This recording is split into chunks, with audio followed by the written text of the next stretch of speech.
உனக்கு இப்ப கல்யாணம் பண்ணிக்கிறதுல என்ன பிரச்சனை? எனக்கு பிரச்சனைலாம் ஒன்றும் இல்லடி. ஆனால் இது கொஞ்சம் யோசிச்சு முடிவெடுக்க வேண்டிய விஷயம். இதுக்கு மேல என்னடா யோசிக்கணும்? நீ தானே 2 வருஷத்துக்கு முன்னாடி இப்பவே எனக்கு கல்யாணம் பண்ணா கூட ஓகேன்னு சொன்ன. ஆனா இப்ப என்னடானா இப்படி வந்து பேசிட்டு இருக்க. சத்யா, நான் சொன்னேன், இல்லைன்னுலாம் சொல்லலை. ஆனால் இப்போ தாண்டி லைஃப்னா என்னன்னு தெரிய வருது. இங்கே பாரு, நான் உன்னை கல்யாணம் பண்ணிக்க மாட்டேன்னுலாம் சொல்லலை. எனக்கு கொஞ்சம் டைம் கொடுன்னு தான் சொல்கிறேன். இதுக்கு மேல நான் என்னடா டைம் கொடுக்க முடியும்? முன்னெல்லாம் எப்படி வீட்ல சொல்லி ஓகே பண்ண வைக்கிறதுன்னு யோசனையா இருக்கும். ஆனா இப்போ உன்னை எப்படி ஓகே பண்ண வைக்கிறதுன்னு யோசனையா இருக்கு. கடைசியில நான் தான் இங்க கஷ்டப்பட்டுட்டு இருக்கேன். ச்சே. உனக்கு என்ன ப்ராப்ளம்? எனக்கு என்ன பிரச்சனையா? உங்களை மாதிரி இல்லப்பா. ஒர்க் ப்ரெஷரை யோசிச்சுட்டு கல்யாணம் வேணான்னு சொன்னா கூட ஏன் வேணான்னு கேட்கறதுக்கு கூட ஆள் இல்லை. ஆனா நாங்க அப்படி இல்லை. பொண்ணு இல்லை. கல்யாணம் வேண்டான்னு சொன்னா எல்லாரும் ஏன் எதுக்குன்னு அவங்க பாட்டுக்கு அவங்க இஷ்டத்துக்கு பேச ஆரம்பிச்சிருவாங்க. சொந்தக்காரங்க வரிசையா மாப்பிள்ளை கொண்டாந்து அடுக்குவாங்க. நோ சொன்னா பொண்ணு ஏதோ தப்பு பண்றா, அதனாலதான் வேணான்னு சொல்றான்னு வாய்க்கு வந்தபடி இஷ்டத்துக்கு பேசுவாங்க.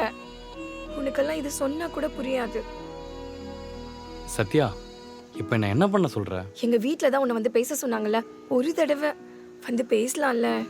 அட்லீஸ்ட் ஒரே ஒரு தடவை எனக்காக வந்து பேசலாம்ல. சரி, நாளைக்கு நான் வரேன், பார்ப்போம். ஆனால் இப்போதைக்கு இதை பற்றி பேசாத. சரி, உனக்கு ஓகேனா நான் எதுவுமே பேச மாட்டேன். எனக்கு உனக்கு ஓகே இல்ல? இப்போ வரியா? ம். வா.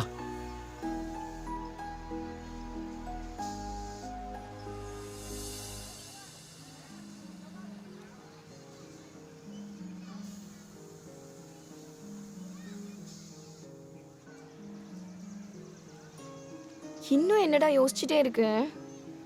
அதெல்லாம் ஒன்றும் இல்லை, வா. இல்ல, உன்னை கம்பல் பண்ணி ஓகே பண்ண வச்சுட்டேன்னு யோசிச்சுட்டு இருக்கியா? ஏய் லூசு, அதெல்லாம் ஒன்றும் இல்லடி.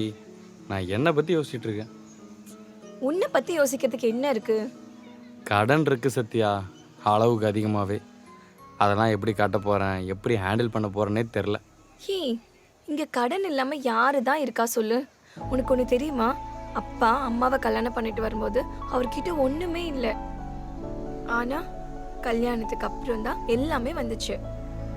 இங்க சில பேருக்கு கல்யாணத்துக்கு அப்புறம் தாண்டா எல்லாமே கிடைக்கும். அதனாலதான் சொல்றேன், நம்பி கல்யாணம் பண்ண. அதான் நான் இருக்கேல, நான் பாத்துக்கிறேன். அப்படியும் பயப்படுறேன். அதாண்டி பயமா இருக்கு. டேய், சரி வா.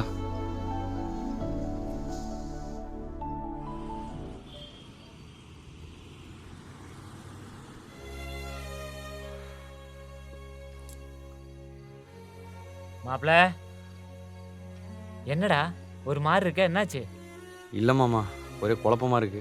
குழப்பமா இருக்கா? டேய், எது வந்தாலும் மாமா கிட்ட சொல்றா, நான் பாத்துக்கிறேன். இல்லை மாமா, சத்யா வீட்டில் அவளுக்கு மாப்பிள்ளை பார்க்குறாங்களாம். என்னை வந்து பொண்ணு பாருன்ட்டு இருக்கான் மாமா. அப்ப நீ குழப்பத்திலே இரு, நான் வரேன். யோ மாமா, ஆ. நான் என்ன சொல்லிட்டு இருக்கேன், நீ என்ன சொல்லிட்டு இருக்க? நான் என்னடா பண்ணேன்? விளாடாம என்ன பண்ணலான்னு சொல்லு மாமா. என்ன பண்ணலானா? என்ன கேட்டா அந்த பொண்ணை நீ கல்யாணம் பண்ணின்னு தான் நான் சொல்லுவேன். என்ன மாமா சொல்ற? பின்ன என்னடா, ஒரு ஆம்பளை பையனா எவ்வளோ கஷ்டப்படுறேன்னு நான் நேர்லயே உன்னை பார்க்குறேன். அப்போ அந்த பொண்ணுக்கு எவ்வளோ கஷ்டம் இருக்கும், அவள் நிலமையிலேருந்து யோசிச்சு பார்த்தியா? பேசாம அந்த பொண்ணு என்ன சொல்லுதோ அதே செய். மாமா, நமக்கே கடன் தலைக்கு மேலே ஏறி கிடக்குது. அதுவும் இல்லாமல் வீட்டில் பெரிய மனுஷன் நீ, உனக்கே என்ன கல்யாணம் ஆகல. இப்போ நான் போய் கல்யாணம் பண்ணால் நல்லாவா இருக்கும்? கல்யாணமா? எனக்கா? டேய், இதுக்கு மேலே நான் கல்யாணம் பண்ணி என்னடா பண்ண போகிறேன்? அதான் புள்ள மாதிரி நீ இருக்க. உனக்கு கல்யாணம் பண்ணா பேரனோ பேத்தியோ பேத்தி என்கிட்ட கொடுக்க மாட்டியா? அதை வளர்த்துக்கினா போகுது. இங்கே பார், ரொம்பலாம் யோசிக்காத, போய் கல்யாணம் பண்ணுற வழியை பாரு. என்னடா? சரி மாமா, காலைல கிளம்பி வந்துடு. சரிடா, நான் காலைல வந்துடுறேன். ஐயோ மாமா, கூப்பிட்டு அப்படியே வந்துடுவியா? என்ன ஏதுன்னு கேட்க மாட்டியா? மாப்பிள்ள, நீ இங்கே வானா வந்து நிற்க போகிறேன், இதெல்லாம் வேறு கேட்டுன்னு இருப்பாங்களா? சரி வரேன். அப்புறம் மாப்பிள்ள, கல்யாணம் பண்ண போகிறேன்னு கண்டவங்கிட்ட கடன் வாங்கிட போகிறேன். எல்லாத்தையும் நான் பார்த்துக்கிறேன், புரியுதா? சரின்னு சொல்கிறா. சரி மாமா. சரி வரட்டுமா? ம் மாமா, ஆ? தம்மு நான் அடிச்சுக்கிறேன், நீ அதை எடுத்து அடி, அணைஞ்சிட போகுது.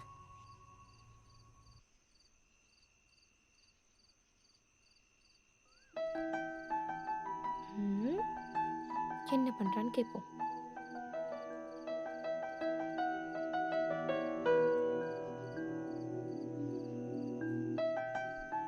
சொல்லி சார் என்ன பண்றாரு? தோசை சுட்டுட்டு இருக்கேன்.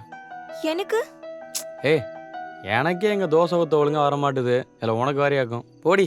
இதுக்கு தான் சொல்றேன் சீக்கிரமா கல்யாணம் பண்ணிக்கோன்னு. தோசை ஊத்துறதுக்கும் கல்யாணத்துக்கும் என்னடி சம்பந்தம்? ஆமா, சீக்கிரமா கல்யாணம் பண்ணியிருந்தா நானே வந்து உனக்கு சமைச்சு கொடுத்துருப்பேன்ல.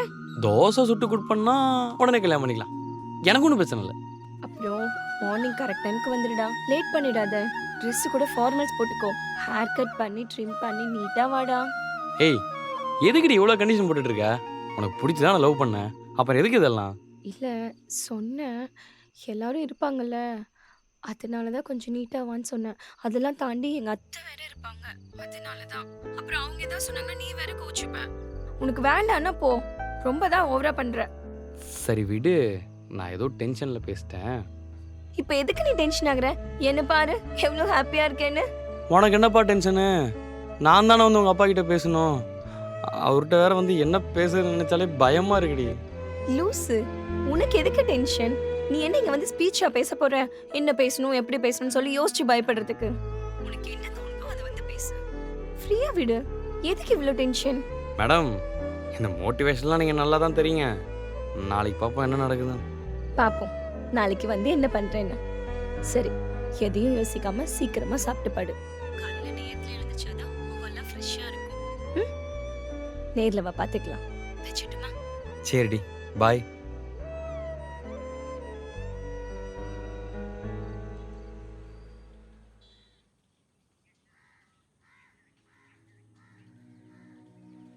ஏய், என்னடி உன் இஷ்டத்துக்கு தான் எல்லாம் முடிவு பண்ணுவியா?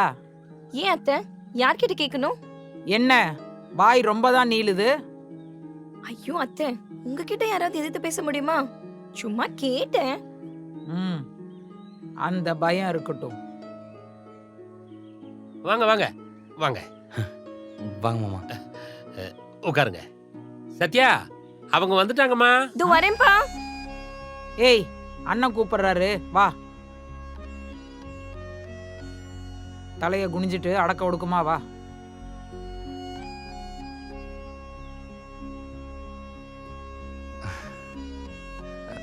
சார், ஆ. இது எங்க மாமா, அம்மாவோட தம்பி. வணக்கம். வணக்கம்மா. சரிங்க, நான் நேரடியா விஷயத்துக்கு வர்றேன். பொண்ணுக்கும் வயசாகிட்டே போகுது. சொந்த பந்தத்துலயும் இவளை பொண்ணு கேட்டு வந்துட்டு தான் இருக்காங்க. போன வருஷமே இவளுக்கு கல்யாணம் முடிஞ்சிருக்க வேண்டியது. பொண்ணு ஆசைப்பட்டான்னு தான் உங்களுக்காக வெயிட் பண்ணிட்டு இருக்கோம். புரியுது சார். ம். அண்ணே, ஆ? நீ என்ன அவங்கள்ட்ட பொறுமையா பேசிக்கிட்டு இருக்க? ஆமா, என்ன வேலை பாக்குற? மாப்பிள்ள இன்ஜினியர், உரகத்துல ஒரு பெரிய எம்என்சி கம்பெனில QC டிபார்ட்மெண்ட்ல மேனேஜரா இருக்கிறான். அதெல்லாம் இருக்கட்டும், சம்பளம் எவ்வளவு வாங்குறாரு? மாசம் 35,000 ரூபாய் வருங்க. 35,000 ரூபாயா? இதெல்லாம் ஒரு சம்பளம்னு நீங்க எங்க வீட்டு பொண்ணை கேட்க வந்திருக்க? ஆ? அத்தை, ஏய், நீ கொஞ்சம் பேசாம இருக்கியா? கேட்கறதுக்கு ஆள் இல்லைன்னு ரொம்ப திமிர்ல தான் பேசிக்கிட்டு இருக்க. கொஞ்சம் அமைதியா இரு. மல்லிகா, இந்த விவரம்லாம் தெரிஞ்சுதான் அவங்கள இங்க வர சொல்லியிருக்கேன். நீ கொஞ்சம் பேசாம இரு. அண்ணே, நீ என்னண்ணே ஒண்ணு இல்லாத குடும்பத்துக்கு நம்ம பிள்ளைய கட்டி தரலாம்னு நினைச்சிட்டு இருக்கியா? ஆ? ஏமா, என்ன நீங்க பாட்டுக்கு வாயில வந்து எல்லாம் பேசிட்டே இருக்கிறீங்க? மாமா இரு மாமா. டேய், இற. அவங்க இன்னமும் ஒன்றும் இல்லாத குடும்பம்னு பேசிட்டே போறாங்க, நீயும் பார்த்துட்டு சும்மா இருக்க? அண்ணே, அதெல்லாம் நேத்து நீங்க அவங்கள பத்தி சொல்லவுமே நான் ஊர்ல விசாரிச்சுட்டேன்.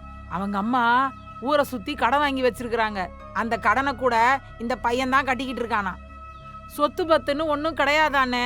நம்ம வசதியான குடும்பம்னு நம்ம பொண்ணை வளைச்சி போட்டிருக்கான் இவன். அத்தை, என்னன்னு தெரியாம நீங்க பாட்டுக்கு இஷ்டத்துக்கு பேசிட்டு இருக்கீங்க. அவரை பிடிச்சிருக்குன்னு அவர்கிட்ட பேசினதே நான் தான். நம்ம ஃபேமிலியை பத்தி இது வரைக்கும் ஒரு வார்த்தை கூட கேட்டதில்ல. நானே ஏதாவது ஹெல்ப் பண்ணா கூட அதை ஏத்துக்கிட்டதும் இல்ல. சும்மா எதுவுமே தெரியாம வாய்க்கு வந்தபடி பேசாதீங்க. சத்யா, ஏங்க, நீ இரு, நான் பேசிக்கிறேன். சார், அவங்க சொன்னது எதுவும் நான் மறுக்கலாம் விரும்பல சார். ஆனால் ஒரு சிங்கிள் பேரண்ட்டாக ஒரு குழந்தைய வளர்க்குறது எவ்வளோ கஷ்டம்னு உங்களுக்கு நல்லாவே தெரியும். எங்கள் அம்மா என்னை தனியாக கஷ்டப்பட்டு தான் வளர்த்தாங்க. அவங்க பெருசாதும் படிக்கலை சார், ஆனால் என்னை நல்லா படிக்க வச்சாங்க. வாங்குகிற சம்பளம் பத்தாம கடனுடனே வாங்கி தான் என்னை படிக்க வச்சாங்க. என்னால் ஆன கடனை நான் தானே சார் அடைக்கணும். இப்போ எங்கள் அம்மா இல்லை, ஆனால் அவங்க மேலே ஒரு பேர் இருக்குது சார். தோ சத்யாவோட அத்தை கூட சொன்னாங்கல்ல, கடனை வாங்கிட்டு ஏமாத்திட்டாங்கன்னு. அந்த பேரை நான் மாற்றணும் சார். அதுக்கு தான் நான் ஓடிட்டு இருக்கேன். சாரிப்பா, அவ ஏதோ ஆதங்கத்துல அப்படி பேசிட்டா. நீ ஒன்றும் தப்பா எடுத்துக்காத. பரவாயில்ல சார். சார் நீங்கள் கடனை பற்றிலாம் எதுவும் கவலைப்படாதீங்க சார். மாப்பிள்ளைக்காக எல்லாத்தையும் நான் ஏற்றுக்கிறேன். இங்கே பாருங்க, என் மாப்பிள்ளைக்கு உங்கள் பொண்ணு கல்யாணம் பண்ணி கொடுத்தீங்கன்னா ரொம்ப சந்தோஷமாக இருப்பாங்க சார். மாப்பிள்ளை ரொம்ப தங்கமான பையன், விட்டுறாதீங்க சார். நான் இப்பவும் சொல்கிறேன், அப்போ ஏதோ அறியாத வயசில் காதலிச்சிட்டோம். அப்போ இதோட சீரியஸ்னஸ் எங்களுக்கு தெரில சார். ஆனால் இப்போ சொல்கிறேன், கூடிய சீக்கிரம் இது எல்லாத்தையும் நான் மாற்றிடுவேன் சார். அப்போ வந்து உங்கள் பொண்ணை கேட்குறேன், தைரியமாக கட்டி கொடுங்க. நீங்கள் நினைக்கிறத விட உங்கள் பொண்ணை நான் நல்லா வச்சு பார்த்துப்பேன் சார். அந்த நம்பிக்கை எனக்கும் இருக்குது, உங்கள் பொண்ணுக்கும் இருக்குது. என்ன சத்யா? ஆமாப்பா. சார், ஒருவேளை உங்களுக்கு இப்போவும் நம்பிக்கை வரலன்னா உங்கள் பொண்ணை யாருக்கு கட்டி கொடுத்தா நல்லா இருப்பான்னு தோணுதோ அவங்களுக்கே கட்டி கொடுத்துருங்க சார். மாப்பிள்ளை. எதுக்கு இப்போ அவசரப்படுற? அண்ணே, என்னண்ணே இப்படி யோசிச்சுட்டு இருக்க? நம்ம பொண்ணுக்கு என்ன மாப்பிள்ளையா இல்ல? இந்த பையன் போயிட்டா கொஞ்ச நாள் அழுவா, அதுக்கப்புறம் வேற மாப்பிள்ளைய பார்த்து கல்யாணம் பண்ணி வச்சா சந்தோஷமா இருப்பா. எப்ப பாரு யோசிச்சுட்டே இருக்க வேண்டியது. நீ கொஞ்சம் பேசாம இரு. இந்த பாருங்க தம்பி, நீங்க சொன்ன மாதிரியே டைம் எடுத்துக்கோங்க. ம். ஆனா எவ்வளவு சீக்கிரம் முடியுமோ அவ்வளவு சீக்கிரம் வாங்க. சரி. சரியா? அண்ணே, இவ்வளவு தூரம் நான் சொல்லிக்கிட்டு இருக்கேன். மல்லிகா, என்னோட பொண்ணுக்கு என்ன செய்யணும்னு எனக்கு தெரியும். அதை கொஞ்சம் புரிஞ்சு நடந்துக்க. புரியுதா? புரியுது புரியுது. புரிஞ்சா சரி. சரிங்க சார், நாங்கள் அப்போ அப்படியே கிளம்புறோம். நீங்களே ஒரு நல்ல நாளாக பார்த்து சொன்னீங்கன்னா அன்னைக்கே பூ வச்சுட்டு நிச்சயத்தை பண்ணிக்கலாம். சரி, கிளம்புவோமா? சரி. மாப்பிள, என்ன கிளம்பிட்டீங்க? காபி சாப்பிட்டு போலாம். சரிங்க மாமா. சத்யா, காபி எடுத்துட்டு வாமா. அப்பா. அம்மாடி, நாட்டு சக்கரை கொஞ்சம் தூக்கலாம். சரிங்கம்மா.